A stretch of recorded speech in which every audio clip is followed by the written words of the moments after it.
Hello viewers, I am Gurpreet Kaur and today I am going to share grammar rules with you. Before starting this video, take your notebook and pen or pencil if you want to write these rules. And grammar rules are very important for learning any kind of language. It may be any English, French or Hindi or Punjabi because the every kind of sentence is based on the grammar rules. If we learn grammar rules, then we will be able to make any kind of sentences. And grammar is very important in IELTS, and we are given the marks according to the grammar rules or if we have made good sentences. Okay, sentences. First, we are going to start with sentences. Sentences are of two types. First one is statements and other one is tenses. And statements are the sentences which are without verb. Okay, we can say these verbless sentences. But we use helping verb in these. Like ਜਿਵੇਂ ਆਪਾਂ ਕਹਿ ਦਈਏ statements ਉਹ sentences ਹੁੰਦੇ ਆ ਜਿਹੜੇ ਕਿ ਆਪਾਂ ਵਰਬ ਤੋਂ ਬਿਨਾਂ ਲਿਖਦੇ ਹਾਂ, ਠੀਕ ਹੈ, ਬਟ ਆਪਾਂ ਇਹਦੇ 'ਚ ਹੈਲਪਿੰਗ ਵਰਬ ਜ਼ਰੂਰ ਯੂਜ਼ ਕਰਦੇ ਹਾਂ। ਯੂਜ਼ਸ ਕਿੱਥੇ ਕਿੱਥੇ ਹੁੰਦੀ ਇਹਨਾਂ ਦੀ? ਕਿਸੇ ਚੀਜ਼ ਦੀਆਂ ਵੀ ਫੀਚਰਸ ਦੱਸਣ ਲਈ, ਜਿਵੇਂ ਕਿਸੇ ਬੰਦੇ ਦੀਆਂ ਫੀਚਰਸ ਦੱਸਦੀਆਂ ਆਪਾਂ, ਕਿਸੇ ਐਨੀਮਲ ਦੀਆਂ ਫੀਚਰਸ ਦੱਸਣੀਆਂ, ਕੋਈ ਇਲੈਕਟ੍ਰੋਨਿਕ ਗੈਜਟ ਆ ਉਹਦੀਆਂ ਫੀਚਰ ਦੱਸਣੀਆਂ ਆ, ਕਰੈਕਟਰਿਸਟਿਕਸ ਦੱਸਣੀਆਂ ਕਿਸੇ ਦੀਆਂ ਵੀ। ਪ੍ਰੋਫੈਸ਼ਨ ਦੱਸਣਾ ਹੈ, ਕੋਈ ਪਰਸਨ ਉਹ ਡਾਕਟਰ ਐਜ਼ ਦਾ ਪ੍ਰੋਫੈਸ਼ਨ ਹੈ ਉਹਦਾ, ਕੋਈ ਸਟੂਡੈਂਟ ਆ। ਫੈਸਿਲਿਟੀਜ਼ ਦੱਸਣੀਆਂ, ਕਿਸੇ ਵੀ ਇੰਸਟੀਟਿਊਸ਼ਨ ਦੇ ਵਿੱਚ ਫੈਸਿਲਿਟੀਜ਼ ਹੋ ਸਕਦੀਆਂ, ਸਕੂਲ ਦੇ ਵਿੱਚ ਫੈਸਿਲਿਟੀਜ਼ ਹੋ ਸਕਦੀਆਂ ਆ, ਸ਼ਹਿਰ ਦੇ ਵਿੱਚ ਕੋਈ ਵੀ ਫੈਸਿਲਿਟੀਜ਼ ਜਿਹੜੀਆਂ ਗਵਰਨਮੈਂਟ ਆਪਾਂ ਨੂੰ ਪ੍ਰੋਵਾਈਡ ਕਰਦੀ ਹੈ, ਕਿਸੇ ਵੀ ਵਰਕਿੰਗ ਪਲੇਸ 'ਤੇ ਜਿਹੜੀਆਂ ਵੀ ਫੈਸਿਲਿਟੀਜ਼ ਹੈਗੀਆਂ ਹੈ, ਜੋ ਕੋਈ ਵੀ ਆਪਾਂ ਸਰਵਿਸ ਯੂਜ਼ ਕਰਦੇ ਹਾਂ, ਠੀਕ ਹੈ, ਜਿਵੇਂ ਆਪਾਂ ਕਹਿ ਦਈਏ ਕਿ ਰੈਸਟੋਰੈਂਟ ਦੇ ਵਿੱਚ ਮੈਂ ਕੋਈ ਸਰਵਿਸ ਯੂਜ਼ ਕੀਤੀ, ਉੱਥੇ ਕਿਹੜੀਆਂ ਫੈਸਿਲਿਟੀਜ਼ ਸੀਗੀਆਂ ਉਹ, ਅਤੇ ਉਹਨਾਂ ਦੀ ਲੋਕੇਸ਼ਨ ਵੀ, ਉਹ ਫੈਸਿਲਿਟੀਜ਼ ਹੈ ਕਿੱਥੇ ਆ, ਸਥਿਤ ਕਿੱਥੇ ਆ, ਠੀਕ। ਰੂਲ ਆਪਣੇ ਕੋਲ ਕੀ ਹੁੰਦਾ ਇਹਦੇ ਵਿੱਚ? ਆਪਾਂ ਐਕਸਟਰਾ ਇਨਫੋਰਮੇਸ਼ਨ ਲੈਂਦੇ ਹਾਂ, ਫਿਰ ਆਪਾਂ ਸਬਜੈਕਟ ਲਗਾਉਂਦੇ ਹਾਂ, ਦੈਨ ਹੈਲਪਿੰਗ ਵਰਬ ਲਗਾਉਂਦੇ ਹਾਂ ਆਪਾਂ, ਫਿਰ ਆਬਜੈਕਟ ਲੱਗਦਾ, ਫਿਰ ਤੋਂ ਐਕਸਟਰਾ ਇਨਫੋਰਮੇਸ਼ਨ ਲੱਗਦੀ ਹੈ। ਜੇ ਆਪਾਂ ਫਰੰਟ ਦੇ ਵਿੱਚ ਕੋਈ ਐਕਸਟਰਾ ਇਨਫੋਰਮੇਸ਼ਨ ਲਗਾਉਂਦੇ ਹਾਂ, ਉੱਥੇ ਆਪਾਂ ਕੌਮਾ ਪਾ ਕੇ ਲਗਾਉਂਦੇ ਹਾਂ ਉਹਨੂੰ। ਜੇ ਆਪਾਂ ਬੈਕ 'ਤੇ ਲਗਾਉਂਦੇ ਹਾਂ, ਉਹ ਵਿਦਆਊਟ ਕੌਮਾ ਹੁੰਦੀ ਆ। ਅਤੇ ਐਕਸਟਰਾ ਇਨਫੋਰਮੇਸ਼ਨ ਉਹ ਚੀਜ਼ ਹੁੰਦੀ ਆ, ਉਹ ਵਰਡ ਹੁੰਦੇ ਆ ਸੈਂਟੈਂਸ ਦੇ ਵਿੱਚ ਜਿਹਦੇ ਬਗੈਰ ਸੈਂਟੈਂਸ ਕੰਪਲੀਟ ਹੁੰਦਾ ਆ। ਸਬਜੈਕਟ ਕੀ ਹੁੰਦਾ? ਸਬਜੈਕਟ ਕੋਈ ਵੀ ਪਰਸਨ, ਕੋਈ ਵੀ ਚੀਜ਼, ਕੋਈ ਵੀ ਇੱਦਾਂ ਦਾ ਕੋਈ ਔਰਗਨਾਈਜੇਸ਼ਨ, ਕੋਈ ਗਰੁੱਪ ਜਿਹੜਾ ਕਿਸੇ ਵਰਕ ਨੂੰ ਕੰਪਲੀਟ ਕਰ ਰਿਹਾ ਆ, ਉਹਨੂੰ ਆਪਾਂ ਕਹਿੰਦੇ ਹਾਂ ਸਬਜੈਕਟ। ਜਿਵੇਂ ਆਪਾਂ ਕਹਿ ਦਈਏ ਔਰਗਨਾਈਜੇਸ਼ਨ ਹੋ ਗਈ, ਹਿਊਮਨ ਬੀਇੰਗਸ ਹੋ ਗਏ ਜਿਵੇਂ ਪੀਪਲ ਆਪਾਂ ਕਹਿੰਦੇ ਹਾਂ, ਮਸ਼ੀਨ ਹੋ ਗਈਆਂ, ਐਨੀਮਲ ਹੋ ਗਏ ਕੋਈ, ਠੀਕ ਹੈ, ਸਭ ਜਿਨ੍ਹਾਂ ਦੇ ਦੁਆਰਾ ਵੀ ਆਪਾਂ ਕੋਈ ਕੰਮ ਕੰਪਲੀਟ ਕੀਤਾ ਜਾਂਦਾ ਆ ਉਹਨਾਂ ਨੂੰ ਆਪਾਂ ਸਬਜੈਕਟ ਕਹਿੰਦੇ ਹਾਂ। ਜਾਂ ਕੋਈ ਵੀ ਬੰਦਾ, ਕੋਈ ਵੀ ਹੋਰ ਚੀਜ਼ ਜਿਹੜੀ ਕੰਮ ਕਰਦੀ ਆ ਉਹਨੂੰ ਆਪਾਂ ਸਬਜੈਕਟ ਕਹਿੰਦੇ ਹਾਂ। ਆਬਜੈਕਟ ਕੀ ਹੁੰਦਾ ਹੈ? ਜਿਹੜਾ ਕੰਮ ਹੋ ਰਿਹਾ ਆ ਉਹਨੂੰ ਆਪਾਂ ਆਬਜੈਕਟ ਕਹਿੰਦੇ ਹਾਂ। ਜਿਵੇਂ ਪੜ੍ਹਾਈ ਹੋ ਰਹੀ ਆ, ਠੀਕ ਹੈ, ਆਲੇ ਦੁਆਲੇ ਦੀ ਸਫਾਈ ਹੋ ਰਹੀ ਆ, ਉਹਨੂੰ ਆਪਾਂ ਕਹਿੰਦੇ ਹਾਂ ਆਬਜੈਕਟ। ਫਿਰ ਸਟੇਟਮੈਂਟਸ 3 ਡਿਫਰੈਂਟ ਟਾਈਪਸ ਦੀਆਂ ਹੁੰਦੀਆਂ। ਪ੍ਰੈਜ਼ੈਂਟ ਦੀਆਂ ਸਟੇਟਮੈਂਟਸ ਹੁੰਦੀਆਂ, ਪਾਸਟ ਦੀਆਂ ਹੁੰਦੀਆਂ ਅਤੇ ਫਿਊਚਰ ਦੀਆਂ ਸਟੇਟਮੈਂਟ ਹੁੰਦੀਆਂ। ਪਹਿਲਾਂ ਆਪਾਂ ਕਰਾਂਗੇ ਸਭ ਤੋਂ ਪ੍ਰੈਜ਼ੈਂਟ ਦੀਆਂ ਸਟੇਟਮੈਂਟਸ। ਪ੍ਰੈਜ਼ੈਂਟ ਦੀਆਂ ਸਟੇਟਮੈਂਟ ਦੀ ਪਹਿਚਾਣ ਕੀ ਹੁੰਦੀ ਆ? ਹਾਂ, ਹੈ, ਹਨ ਲੱਗਾ ਹੁੰਦਾ ਇਹਨਾਂ ਦੇ ਨਾਲ। ਲਾਸਟ ਦੇ ਵਿੱਚ ਆਪਾਂ ਪਹਿਚਾਣ ਕਿੱਥੋਂ ਕਰਦੇ ਕਿਸੇ ਵੀ ਸਟੇਟਮੈਂਟ ਦੀ ਜਾਂ ਟੈਂਸ ਦੀ ਜਾਂ ਸੈਂਟੈਂਸਸ ਦੀ? ਆਪਾਂ ਨੂੰ ਪਹਿਚਾਣ ਕਿੱਥੋਂ ਹੁੰਦੀ ਆ? ਉਹਦੇ ਲਾਸਟ 'ਤੇ ਲੱਗਾ ਹੁੰਦਾ, ਆਪਾਂ ਨੂੰ ਉੱਥੋਂ ਪਤਾ ਲੱਗ ਜਾਂਦਾ ਵੀ ਇਹ ਪ੍ਰੈਜ਼ੈਂਟ ਦਾ ਆ ਜਾਂ ਪਾਸਟ ਦਾ ਜਾਂ ਫਿਊਚਰ ਦਾ ਆ। ਹੈਲਪਿੰਗ ਵਰਬ ਆਪਣੇ ਕੋਲ ਲੱਗਦੀ ਆ ਇਜ਼, ਐਮ ਜਾਂ ਆਰ। ਇਜ਼ ਉਹੀ ਆਪਾਂ ਹੈ ਦੇ ਲਈ ਯੂਜ਼ ਕਰਦੇ, ਜਿੱਥੇ ਸਿੰਗੂਲਰ ਹੁੰਦੇ ਉੱਥੇ ਆਪਾਂ ਇਜ਼ ਯੂਜ਼ ਕਰਦੇ ਹਾਂ। ਐਮ ਜਿਹੜਾ ਆਪਾਂ ਆਈ ਦੇ ਨਾਲ ਯੂਜ਼ ਹੁੰਦਾ ਹੈ ਹਮੇਸ਼ਾ। ਆਰ ਜਿਹੜਾ ਆ ਉਹ ਪਲੂਰਲ ਲਈ ਯੂਜ਼ ਕੀਤਾ ਜਾਂਦਾ, ਜਿੱਥੇ ਹਨ ਲੱਗਾ ਹੁੰਦਾ ਉੱਥੇ ਆਪਾਂ ਆਰ ਯੂਜ਼ ਕਰਦੇ ਹਾਂ, ਠੀਕ। ਫਿਰ ਜਿਹੜੇ ਸਿੰਗੂਲਰ ਹੁੰਦੇ ਆ, ਸਿੰਗੂਲਰ ਜਿਵੇਂ ਹੀ ਹੋ ਗਿਆ, ਸ਼ੀ ਹੋ ਗਿਆ, ਇਟ ਹੋ ਗਿਆ, ਦਿਸ ਹੋ ਗਿਆ, ਕੋਈ ਇੱਕ ਜਿਹੜਾ ਪਰਸਨ ਆ, ਕੋਈ ਇੱਕ ਔਰਗਨਾਈਜੇਸ਼ਨ, ਜਿਵੇਂ ਆਪਾਂ ਗਵਰਨਮੈਂਟ ਕਹਿ ਦਈਏ ਉੱਥੇ ਆਪਾਂ ਇਟ ਯੂਜ਼ ਕਰਦੇ ਹਾਂ।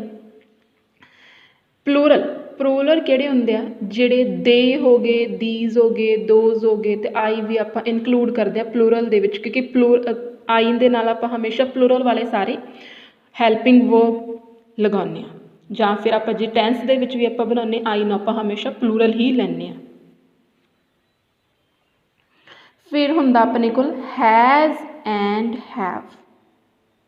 ਹੈਜ਼ ਅਤੇ ਹੈਵ ਆਪਾਂ ਪੋਜੈਸ਼ਨਸ ਦੱਸਣ ਦੇ ਲਈ, ਜਾਂ ਫਿਰ ਬਿਲੋਂਗਿੰਗ, ਜਿਵੇਂ ਮੈਂ ਕਹਿ ਦੇਵਾਂ ਮੇਰੇ ਕੋਲ ਕੋਈ ਚੀਜ਼ ਹੈਗੀ ਆ, ਵਸਤੂਆਂ ਆ, ਕੋਈ ਚੀਜ਼ਾਂ, ਉਹਨਾਂ ਨੂੰ ਦੱਸਣ ਲਈ ਮੈਂ ਹੈਜ਼ ਅਤੇ ਹੈਵ ਯੂਜ਼ ਕਰੂੰਗੀ।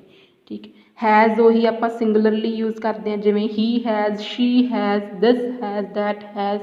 ਠੀਕ ਹੈ, ਅਤੇ ਹੈਵ ਜਿਹੜਾ ਆਪਾਂ ਪਲੂਰਲ ਦੇ ਨਾਲ ਲਗਾਉਂਦੇ ਹਾਂ ਆਪਾਂ, ਜਿਵੇਂ I have this, they have this, countries have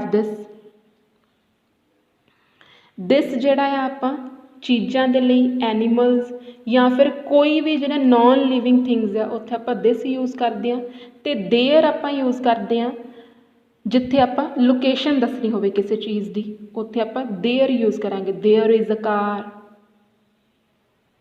there is a school, there is a garden, ਆਪਾਂ ਦੱਸ ਰਹੇ ਹਾਂ ਕਿ ਕੋਈ ਚੀਜ਼ ਹੈਗੀ ਆ ਉੱਥੇ।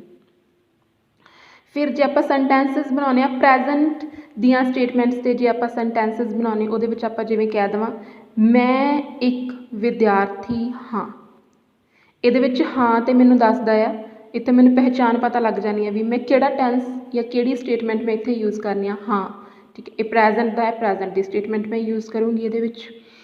ਫਿਰ ਮੈਂ ਕੀ ਆ, ਸਬਜੈਕਟ ਆ। ਇੱਕ ਇਹ ਐਕਸਟਰਾ ਇਨਫੋਰਮੇਸ਼ਨ ਆਪਣੇ ਕੋਲ ਵਿਦਿਆਰਥੀ, ਮੈਂ ਕੀ ਆ, ਮੇਰਾ ਪ੍ਰੋਫੈਸ਼ਨ ਕੀ ਹੈ, ਮੈਂ ਸਟੂਡੈਂਟ ਆ।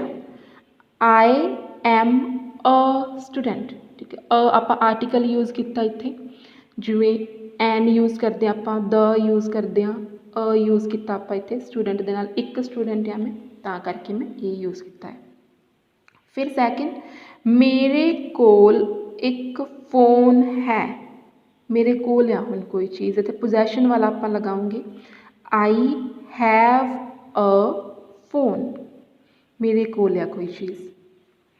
ਫਿਰ ਉਸ ਤੋਂ ਬਾਅਦ ਆਪਾਂ ਥਰਡ ਸੈਂਟੈਂਸ ਬਣਾਉਂਦੇ ਹਾਂ, ਮੇਰੇ ਸ਼ਹਿਰ ਵਿੱਚ ਇੱਕ ਸਕੂਲ ਹੈ, ਮੇਰੇ ਸ਼ਹਿਰ ਦੇ ਵਿੱਚ ਹੁਣ ਕੋਈ ਚੀਜ਼ ਹੈਗੀ ਆ, ਜਿਵੇਂ ਮੈਂ ਕਹਿ ਦੇਵਾਂ there is a school in my city, there is a school, ਇੱਥੇ ਇੱਕ ਸਕੂਲ ਆ, ਇੱਥੇ ਮੇਰਾ ਟੈਂਸ ਕੰਪਲੀਟ ਸੀ। In my city is a kind of extra information, ਮੈਂ ਇਹ ਵੀ ਕਹਿ ਸਕਦੀ ਸੀਗੀ ਮੇਰੇ ਇੱਥੇ ਇੱਕ ਸਕੂਲ ਹੈ, ਮੇਰੇ ਸ਼ਹਿਰ ਨੂੰ ਮੈਂ ਐਕਸਕਲੂਡ ਕਰ ਸਕਦੀ ਸੀ, ਬਟ ਮੈਂ ਐਕਸਟਰਾ ਇਨਫੋਰਮੇਸ਼ਨ ਇਨਕਲੂਡ ਕੀਤੀ ਆ। ਇਨ ਮਾਈ ਸਿਟੀ ਪਹਿਲਾਂ ਵੀ ਲਗਾ ਸਕਦੇ ਆਪਾਂ, ਇਨ ਮਾਈ ਸਿਟੀ ਕਰਕੇ ਫਿਰ ਤੋਂ ਕੌਮਾ ਲਗਾ ਕੇ ਫਿਰ ਆਪਾਂ ਲਿਖ ਸਕਦੇ ਹਾਂ there is a school, in my city comma there is a school. Next, ਮੇਰੇ ਮੋਬਾਈਲ ਫੋਨ ਵਿੱਚ ਬਹੁਤ ਸਾਰੀਆਂ ਫੀਚਰਸ ਹਨ, ਬਹੁਤ ਸਾਰੀਆਂ ਫੀਚਰਸ ਆ ਮੇਰੇ ਮੋਬਾਈਲ ਫੋਨ ਦੇ ਵਿੱਚ, ਮੈਂ ਲਿਖ ਸਕਦੀ ਹਾਂ ਇਹਨੂੰ ਮਾਈ ਮੋਬਾਈਲ ਫੋਨ, ਮੇਰਾ ਮੋਬਾਈਲ ਫੋਨ ਹੈ, ਤਾਂ ਕਰਕੇ ਮੈਂ ਹੈਜ਼ ਲਗਾਇਆ ਇੱਥੇ ਵੀ ਮੋਬਾਈਲ ਫੋਨ ਦੇ ਵਿੱਚ ਆ। My mobile phone has a lot of features ਆ, ਜਾਂ ਫਿਰ ਆਪਾਂ ਇਹਨੂੰ ਇੱਦਾਂ ਲਿਖ ਸਕਦੇ ਹਾਂ I have a lot of features in my mobile phone, ਜਾਂ ਫਿਰ ਮੋਬਾਈਲ ਇਕੱਲਾ ਲਿਖ ਦਿਓ। ਠੀਕ ਹੈ, ਫਿਰ ਮੇਰੇ 10 ਦੋਸਤ ਹਨ, ਹੁਣ ਮੈਂ ਕਿਸੇ ਦੀ ਕੁਆਂਟਿਟੀ ਦੱਸੀ ਆ, ਕਿਸੇ ਦੀ ਕੋਈ ਕੁਆਲਿਟੀ ਦੱਸਣੀ ਆ, ਕੁਆਂਟਿਟੀ ਦੱਸਣੀ ਆ, ਉਹਦੇ ਵੇਲੇ ਵੀ ਆਪਾਂ ਇਹਨਾਂ ਨੂੰ ਹੀ ਯੂਜ਼ ਕਰਦੇ ਹਾਂ ਆਈ ਹੈਵ 10 ਫਰੈਂਡਸ, ਮੇਰੇ ਦੋਸਤ ਆ, ਤਾਂ ਕਰਕੇ ਹੈਵ ਲੱਗਾ ਇੱਥੇ। ਫਿਰ ਅਸਮਾਨ ਦਾ ਰੰਗ ਨੀਲਾ ਹੈ, ਅਸਮਾਨ ਦਾ ਕਲਰ ਕੀ ਹੈ, ਨੀਲਾ ਹੈ, ਆਪਾਂ ਉਹਦੀ ਵਿਸ਼ੇਸ਼ਤਾ ਦੱਸ ਦਿੱਤੀ, ਆਪਾਂ ਉਹਦੀ ਕਰੈਕਟਰਿਸਟਿਕਸ ਦੱਸ ਦਿੱਤੀ ਹੈ। ਠੀਕ, colour of sky is blue, sky ਦਾ ਕਲਰ ਕੀ ਹੈ, ਬਲੂ ਆ, ਸਕਾਈ ਬਲੂ ਕਲਰ ਦਾ ਹੈ ਆਪਣੇ ਕੋਲ। ਫਿਰ ਅੱਗੇ ਆਪਾਂ ਕਰਦੇ ਹਾਂ ਪਾਸਟ ਦੀਆਂ ਸਟੇਟਮੈਂਟਸ, ਇਹਦੇ ਵਿੱਚ ਵੀ ਆਪਾਂ ਹੈਲਪਿੰਗ ਵਰਬਸ ਹੀ ਯੂਜ਼ ਕਰਦੇ ਹਾਂ, ਸਾਰੀਆਂ ਸਟੇਟਮੈਂਟਸ ਵਿੱਚ ਸੇਮ ਹੁੰਦਾ ਹੈ। was and were। was ਆਪਾਂ ਸਿੰਗੂਲਰਲੀ ਯੂਜ਼ ਕਰਦੇ, ਇੱਥੇ ਆਪਾਂ ਸੀ ਲਿਖਿਆ ਹੋਵੇ ਉੱਥੇ ਆਪਾਂ was ਯੂਜ਼ ਕਰਾਂਗੇ। were ਆਪਾਂ ਯੂਜ਼ ਕਰਦੇ ਹਾਂ ਸਨ ਦੇ ਲਈ, ਜਿੱਥੇ ਪਲੂਰਲ ਆ ਉੱਥੇ ਆਪਾਂ were ਯੂਜ਼ ਕਰਾਂਗੇ। ਅਤੇ had ਮਤਲਬ ਕੋਲ ਸੀ ਕੁਝ ਪਹਿਲੇ ਟਾਈਮ ਦੇ ਵਿੱਚ ਸੀਗਾ, ਹੁਣ ਹੈ ਜਾਂ ਨਹੀਂ ਹੈ ਮੈਨੂੰ ਨਹੀਂ ਪਤਾ, ਬਟ ਪਹਿਲਾਂ ਸੀ ਕੋਲ ਉਹ ਚੀਜ਼। ਜਿਵੇਂ ਕਹਿ ਸਕਦੇ ਆਪਾਂ ਮੇਰੇ ਘਰ ਵਿੱਚ ਇੱਕ ਅਮਰੂਦ ਦਾ ਦਰਖਤ ਸੀ। ਇੱਥੋਂ ਮੇਰੀ ਪਹਿਚਾਣ ਹੋ ਜਾਣੀ ਆ ਕਿ ਇਹ ਕੀ ਆ, ਪਾਸਟ ਦੀ ਸਟੇਟਮੈਂਟ ਆ। ਇਹਨੂੰ ਆਪਾਂ ਟਰਾਂਸਲੇਟ ਕਰਾਂਗੇ ਦੇਅਰ ਵਾਜ਼ ਅ, ਮੇਰੇ ਘਰ ਵਿੱਚ ਸੀਗਾ ਕੀ ਸੀਗਾ, ਇੱਕ ਅਮਰੂਦ ਦਾ ਦਰਖਤ ਸੀ। ਅਮਰੂਦ ਦਾ ਦਰਖਤ ਕੀ ਹੈ, ਇਹ ਆਬਜੈਕਟ ਹੈ ਆਪਣੇ ਕੋਲ। ਕਿੱਥੇ ਸੀ, ਮੇਰੇ ਘਰ ਵਿੱਚ ਸੀਗਾ, ਆਪਣੇ ਕੋਲ ਸਬਜੈਕਟ ਆ ਗਿਆ। ਦੇਅਰ ਵਾਜ਼ ਅ ਗਾਵਾ ਟਰੀ, ਇੱਥੇ ਇੱਕ ਗਾਵਾ ਟਰੀ ਹੁੰਦਾ ਸੀ। ਇੱਥੇ ਆਪਾਂ ਲੋਕੇਸ਼ਨ ਦੱਸ ਦਿੱਤੀ ਨਾਲ, ਇਨ ਮਾਈ ਹਾਊਸ ਦੇ ਵਿੱਚ ਹੁੰਦਾ ਸੀ, ਮੇਰੇ ਘਰ ਦੇ ਵਿੱਚ। ਇੱਥੇ ਬਹੁਤ ਸਾਰੇ ਘਰ ਸਨ। ਦੇਅਰ ਵਰ ਮੈਨੀ ਹੋਮਸ ਹੇਅਰ, ਇੱਥੇ ਆਪਾਂ ਹੇਅਰ ਨੂੰ ਕਹਿ ਦਿੱਤਾ। ਦੇਅਰ ਵਰ ਮੈਨੀ ਹੋਮਸ ਹੇਅਰ, ਇਸ ਜਗ੍ਹਾ ਉੱਤੇ ਬਹੁਤ ਸਾਰੇ ਘਰ ਸਨ। ਇਸ ਸਕੂਲ ਵਿੱਚ 500 ਵਿਦਿਆਰਥੀ ਸਨ, ਮਤਲਬ ਇਹ ਸਕੂਲ ਦੇ ਵਿੱਚ ਸੀਗਾ। ਦੇਅਰ ਵਰ 500 ਸਟੂਡੈਂਟਸ, ਵਿਦਿਆਰਥੀਆਂ ਨੂੰ ਆਪਾਂ ਸਟੂਡੈਂਟ ਕਹਿੰਦੇ ਹਾਂ। ਪੂਪਲ ਕਹਿ ਸਕਦੇ, PUPIL।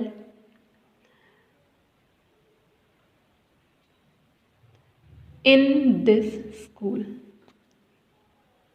ਫਿਰ ਅੱਗੇ ਸੈਂਟੈਂਸ, ਮੇਰੇ ਪਿਤਾ ਜੀ ਕੋਲ ਇੱਕ ਸਾਈਕਲ ਸੀ। ਮੇਰੇ ਫਾਦਰ ਕੋਲ ਪਹਿਲਾਂ ਸੀ, ਹੁਣ ਨਹੀਂ ਮੈਨੂੰ ਪਤਾ ਵੀ ਹੈਗਾ ਕਿ ਨਹੀਂ ਹੈਗਾ, ਜਾਂ ਉਹਨਾਂ ਨੇ ਵੇਚ ਦਿੱਤਾ ਜਾਂ ਕੁਝ ਵੀ ਕੀਤਾ ਉਹਦਾ, ਬਟ ਪਹਿਲਾਂ ਉਹਨਾਂ ਕੋਲ ਸੀ ਇਹ ਚੀਜ਼।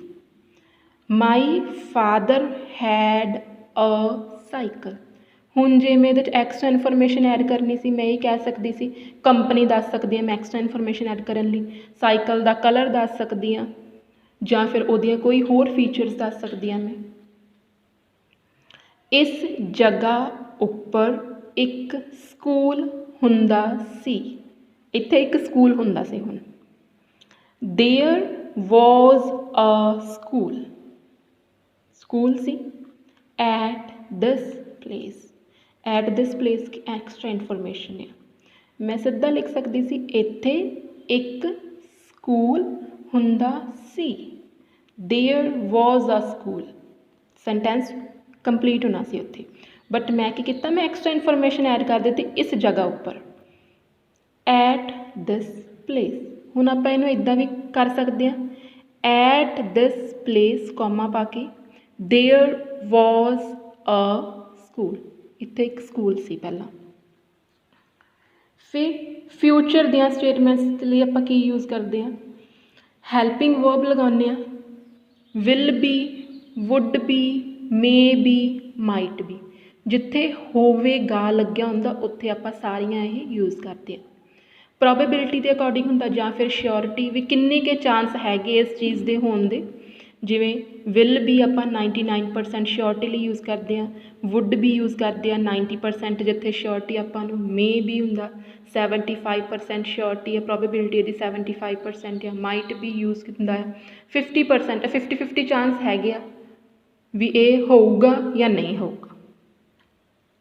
ਫਿਰ ਹੁੰਦਾ can be and could be, can B could B ਦੋਨਾਂ ਲਈ ਆਪਾਂ ਯੂਜ਼ ਕਰਦੇ। ਸਕਦਾ ਹੈ, ਸਕਦਾ ਹੈ ਦੇ ਲਈ ਆਪਾਂ ਇਹ ਯੂਜ਼ ਕਰਦੇ ਹਾਂ can be and could be. Can B ਜਿਹੜਾ ਹੁੰਦਾ ਉਹ ਥੋੜ੍ਹਾ ਇਨਫੋਰਮਲ ਜਾਂ ਲੈਸ ਫੋਰਮਲ ਦੇ ਵਿੱਚ ਆਪਾਂ ਯੂਜ਼ ਕਰਦੇ ਹਾਂ, ਉਹਨੂੰ ਲੈਸ ਫੋਰਮਲ ਲੈ ਲੈਂਦੇ ਹਾਂ ਆਪਾਂ। ਕੁੱਡ ਬੀ ਥੋੜ੍ਹਾ ਫੋਰਮੈਲਿਟੀ ਦੇ, ਜੇ ਆਪਾਂ ਦੇਖਿਆ ਜਾਵੇ ਫੋਰਮੈਲਿਟੀ ਦੇ ਟਾਈਪ ਦੇ ਵਿੱਚ ਕੁੱਡ ਬੀ ਜ਼ਿਆਦਾ ਫੋਰਮਲ ਹੁੰਦਾ। ਕੁੱਡ ਬੀ ਆਪਾਂ ਯੂਜ਼ ਕਰਦੇ ਹਾਂ ਇਨ ਦ ਐਸੇ writing, whenever we are going to do any kind of prediction, ਇਹਦੇ ਨਾਲ ਇਹ ਹੋ ਸਕਦਾ, ਇਹਦੇ ਨਾਲ ਇਹ ਹੋ ਸਕਦਾ। ਜਾਂ ਫਿਰ ਆਪਾਂ ਫੋਰਮਲ ਲੈਟਰ ਜਦੋਂ ਲਿਖਦੇ ਹਾਂ ਉਦੋਂ ਆਪਾਂ ਯੂਜ਼ ਕਰਦੇ ਕੁੱਡ ਬੀ ਕੈਨ ਬੀ ਦੀ ਜਗ੍ਹਾ 'ਤੇ। Instead of using can be we use could be, could be ਆਪਾਂ ਯੂਜ਼ ਕਰਦੇ ਹਾਂ ਉੱਥੇ। फिर शुड भी हुंदा है, शुड भी मतलब चाहिदा, कुछ चीज़ होनी चाहिदी है भी ये जरूरी अपने को, ਇਹਦੇ ਬਿਨਾਂ ਆਪਾਂ ਨਹੀਂ मतलब नहीं ਸਰਵਾਈਵ ਕੀਤਾ ਜਾ ਸਕਦਾ, नहीं ਰਿਹਾ ਜਾ ਸਕਦਾ। ਜਿਵੇਂ ਆਪਾਂ ਸੁਜੈਸ਼ਨ ਦੇ ਦਿੱਤੀਆਂ, ਕੋਈ ਮੈਂ ਇਹ ਰੈਕਮੈਂਡ ਕਰ ਦਿੱਤਾ, ਕੋਈ ਸੁਜੈਸਟ ਕਰ ਦਿੱਤਾ, ਐਡਵਾਈਸ ਦੇ ਦਿੱਤੀ ਮੈਂ ਵੀ ਇਹ ਚੀਜ਼ ਕਰ ਦਿਓ, ਇੱਦਾਂ मतलब ਚਾਹੀਦਾ ਇਹ ਚੀਜ਼। ਫਿਰ ਜੇ ਆਪਾਂ ਪੋਜੈਸ਼ਨ ਦੱਸਣੀ ਹੈ, ਫਿਊਚਰ ਦੇ ਵਿੱਚ ਕੋਈ ਚੀਜ਼ ਹੋ ਸਕਦੀ ਹੈ, will have, would have, can have, could have, should have, may have, might have. Possessions future ਦੇ ਵਿੱਚ ਕੋਈ ਚੀਜ਼ ਜੇ ਹੋਊਗੀ ਉਹਦੇ ਲਈ ਆਪਾਂ ਇਹਨੂੰ ਯੂਜ਼ ਕਰ ਸਕਦੇ ਹਾਂ ਵੀ ਇਹ ਚੀਜ਼ ਹੋਊਗੀ, ਇੱਦਾਂ ਇੱਦਾਂ ਹੋ ਸਕਦਾ ਹੈ। ਫਿਰ ਦੈਨ ਜੇ ਆਪਾਂ ਫਿਊਚਰ ਦੇ ਸਟੇਟਮੈਂਟਸ ਦੀ ਗੱਲ ਕਰ ਲਈਏ, ਫਿਊਚਰ ਦੇ ਵਿੱਚ ਸਟੇਟਮੈਂਟ ਆਪਾਂ ਕਿਵੇਂ ਕਿਵੇਂ ਬਣਾ ਸਕਦੇ ਹਾਂ।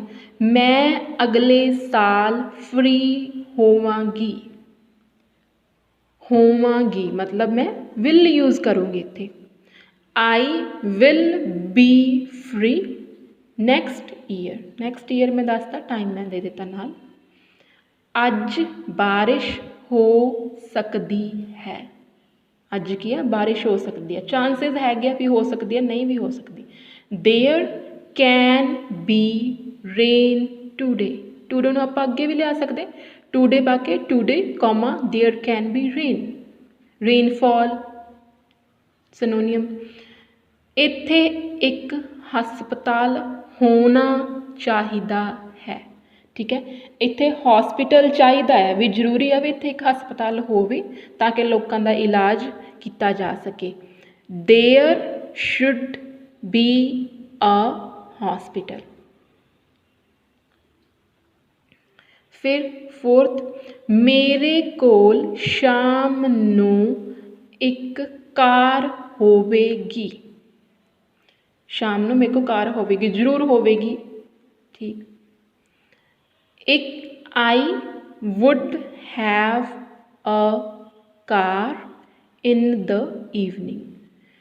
सेंटेंस ਇਹਦੇ 'ਚ एक्स्ट्रा इनफॉर्मेशन हैगी अपने कोल शाम नूं, अपने कोल सबजैक्ट हैगा मेरे कोल, मैं सबजैक्ट है ये की होगा, ऑबजैक्ट की होगा, मैं की काम करूँगा, कार होगी तो होवेगी मेरे को एक अपन सेंटेंस की फॉर्म दसदा है, सेंटेंस की पहचान कराउंदा अपन भी पहचान की होगी यदि। आई would have a car in the evening, वही आप स्टार्टिंग ते भी लिजा सकते हैं, जे कॉमा आप लगाना चाहते हैं तो दैन आप एंडिंग ते भी यूज़ कर सकते हैं। विदाउट दिस भी सेंटेंस कंप्लीटेड है, I would have a car. Then लोकां कोल बहुत सारी आमदन होनी चाहिदी है, मतलब लोगों की आमदन ज़्यादा होनी चाहिए क्योंकि जिमें इनफ्लेशन इनक्रीज़ हो रही है, ठीक है, जिमें सब चीज़ों के रेट्स हाई हो रहे, हाइक हो रहे, सब चीज़ों के रेट के लोगों की आमदन भी वधनी चाहिए। आप सुजैशन दे दी है एक, people should have a lot of income. मैं इनू इदा भी बना सकती, बहुत सारी लिखण की लोड़ भी नहीं सी, एक्स्ट्रा इनफॉर्मेशन इत्थे भी अपने को भी लोगों की इनकम होनी चाहिए। People should have income, people should have income source भी कह सकते आप। हुण एक आप जिथे सिंगुलर ते प्लूरल की गल आती, पीपल अपने आप च प्लूरल हुंदा, पीपल दे नाल एस कदे नहीं लगती। चिल्ड्रन भी प्लूरल ही हुंदा, चिल्ड्रनस दे नाल भी कदे एस नहीं लगती। वोमेन हो गए, हो गई मैन हो गए, ठीक है, इन्हां दे नाल भी कदे एस नहीं लगती क्योंकि ये पहला ही प्लूरल हुंदे आ। तो हुण मैं थोड़ी तुहानूं एक्सरसाइज करन लई देण लगी हाँ, तुसी अपने जिहड़े भी आंसरस आ ट्रांसलेट करके you can write these in comment and I will check these for you and send you the answers which are correct. Okay, मेरे शहर विच बहुत सहूलतां हन, बहुत सहूलतां मेरे शहर दे विच। सैकेंड, मेरा भरा डॉक्टर है, बहुत सारे लोग फ्री हैं, बच्चियां कोल बहुत खिडौने हैं, शहर दे विचकार एक टैंपल है, सहूलतां हैं, खिडौने हैं, पोजैशनस। ओके, फिर पास्ट दियां स्टेटमेंट्स की गल कर लीए। देश का पहला प्रधान मंत्री ਜਵਾਹਰ ਲਾਲ ਨਹਿਰੂ ਸੀ। ਮੇਰੇ ਦੋਸਤ ਕੋਲ ਇੱਕ ਬਹੁਤ ਵੱਡਾ ਘਰ ਸੀ। ਪਹਿਲਾਂ ਸੀ, ਹੁਣ ਹੈ ਨਹੀਂ ਹੈ ਮੈਨੂੰ ਨਹੀਂ ਪਤਾ, ਬਟ ਪਹਿਲਾਂ ਉਹਦੇ ਕੋਲ ਸੀ। ਇਹਦੀ ਪੋਜੈਸ਼ਨ ਸੀਗੀ ਉਹਦੀ। ਪਿਛਲੇ ਸਾਲ ਇਸ ਜਗ੍ਹਾ ਉੱਪਰ ਇੱਕ ਕਾਰਖਾਨਾ ਸੀ। ਮਤਲਬ ਹੁਣ ਉਹ ਕਾਰਖਾਨਾ ਡਿਸਟਰੋਏ ਕਰ ਦਿੱਤਾ ਗਿਆ ਹੈ, ਪਰ ਪਹਿਲਾਂ ਇੱਥੇ ਹੁੰਦਾ ਸੀ ਕਾਰਖਾਨਾ ਇੱਕ। ਮੈਂ ਕੱਲ੍ਹ ਘਰ ਵਿੱਚ ਸੀ। ਕੱਲ੍ਹ ਮੈਂ ਕੀ ਕੀਤਾ? ਮੈਂ ਕੱਲ੍ਹ ਘਰ ਵਿੱਚ ਸੀ। ਫਿਰ ਅੱਗੇ ਆਪਾਂ ਫਿਊਚਰ ਦੇ ਜੇ ਆਪਾਂ ਗੱਲ ਕਰੀਏ ਜਾਂ ਫਿਰ ਮਾਡਲਸ ਦੀ ਗੱਲ ਕਰੀਏ, ਪ੍ਰਦੂਸ਼ਣ ਘਟਾਉਣ ਦੇ ਕਈ ਤਰੀਕੇ ਹੋ ਸਕਦੇ ਹਨ। ਕੈਨ ਜਾਂ ਕੁੱਡ ਯੂਜ਼ ਕਰ ਸਕਦੇ ਆਪਾਂ ਇੱਥੇ। ਕਾਨੂੰਨ ਸਖਤ ਹੋਣੇ ਚਾਹੀਦੇ ਹਨ। ਕਾਨੂੰਨ ਕੀ ਸਖਤ ਹੋਣੇ ਚਾਹੀਦੇ ਆ ਤਾਂ ਕਿ ਲੋਕ ਉਹਨਾਂ ਨੂੰ ਬ੍ਰੇਕ ਨਾ ਕਰਨ। ਸ਼ਹਿਰ ਦੇ ਬਾਹਰ ਦਰੱਖਤ ਹੋਣੇ ਚਾਹੀਦੇ ਹਨ। ਸ਼ਹਿਰ ਦੇ ਬਾਹਰ ਦਰੱਖਤ ਹੋਣੇ ਚਾਹੀਦੇ ਤਾਂ ਕਿ ਲੋਕਾਂ ਨੂੰ ਸਾਫ਼ ਹਵਾ ਮਿਲੇ, ਉਹ ਬਰੀਥ ਕਰ ਸਕਣ ਇਨ ਪਿਓਰ ਏਅਰ, ਫਰੈਸ਼ ਏਅਰ ਔਰ ਪਿਓਰ ਏਅਰ। ਘਰ ਸ਼ਹਿਰ, ਹਰ ਸ਼ਹਿਰ ਵਿੱਚ ਇੱਕ ਪਾਰਕ ਹੋਣਾ ਚਾਹੀਦਾ ਹੈ। ਵੀ ਉੱਥੇ ਹਰੇਕ ਸ਼ਹਿਰ ਦੇ ਵਿੱਚ ਇੱਕ ਪਾਰਕ ਹੋਣਾ ਚਾਹੀਦਾ ਤਾਂ ਕਿ ਲੋਕ ਉੱਥੇ ਜਾ ਸਕਣ, ਸੈਰ ਕਰ ਸਕਣ, ਆਪਣੀਆਂ ਡੇਲੀ ਜਿਹੜੇ ਆਊਟਡੋਰ ਐਕਟੀਵਿਟੀਜ਼ ਉਹਨੂੰ ਇੰਜੋਏ ਕਰ ਸਕਣ ਉੱਥੇ। ਕੱਲ੍ਹ ਨੂੰ ਤਾਪਮਾਨ ਜ਼ਿਆਦਾ ਹੋਵੇਗਾ। ਕੱਲ੍ਹ ਨੂੰ ਤਾਪਮਾਨ ਕੀ ਜ਼ਿਆਦਾ ਹੋਊਗਾ, ਇਨਕਰੀਜ਼ ਹੋ ਸਕਦਾ ਤਾਪਮਾਨ ਕੱਲ੍ਹ ਨੂੰ। ਠੀਕ, ਵਿਲ ਕਰ ਸਕਦੇ ਆਪਾਂ use, will, would, may, might ਕੁਛ। ਮੇਰੀ ਸਹੇਲੀ ਕੋਲ ਵਧੀਆ ਨੌਕਰੀ ਹੋਵੇਗੀ। ਡੈਫੀਨੇਟ ਆ ਵੀ ਉਹਦੇ ਕੋਲ ਵਧੀਆ ਨੌਕਰੀ ਹੋਵੇਗੀ ਕਿਉਂਕਿ ਵਧੀਆ ਪੜ੍ਹੀ ਆ ਉਹਨੇ ਵਧੀਆ ਕੋਈ ਡਿਗਰੀ ਹਾਸਿਲ ਕੀਤੀ, ਉਹਦੇ ਕੋਲ ਵਧੀਆ ਨੌਕਰੀ ਹੋਵੇਗੀ। ਠੀਕ ਹੈ, okay. This is end of your today's lesson, and I request you all to please like this video if you think this is beneficial for you, and share with others also। ਦੂਜਿਆਂ ਨਾਲ ਵੀ ਇਹਨੂੰ share ਕਰੋ, ਆਪਣੇ families ਦੇ ਨਾਲ ਜਾਂ friends ਦੇ ਨਾਲ ਜਿਨ੍ਹਾਂ ਨੂੰ ਤੁਹਾਨੂੰ ਲੱਗਦਾ ਹੈ ਕਿ ਇਹ ਵੀਡੀਓ ਹੈਲਪਫੁਲ ਹੋ ਸਕਦੀ ਹੈ, ਉਹਨਾਂ ਨਾਲ ਇਹਨੂੰ ਸ਼ੇਅਰ ਕਰੋ ਅਤੇ ਸਬਸਕ੍ਰਾਈਬ ਕਰ ਦਿਓ ਪਲੀਜ਼ ਮੇਰੇ ਚੈਨਲ ਨੂੰ। ਠੀਕ, then I will upload next video in few days। Thank you so much for listening to me.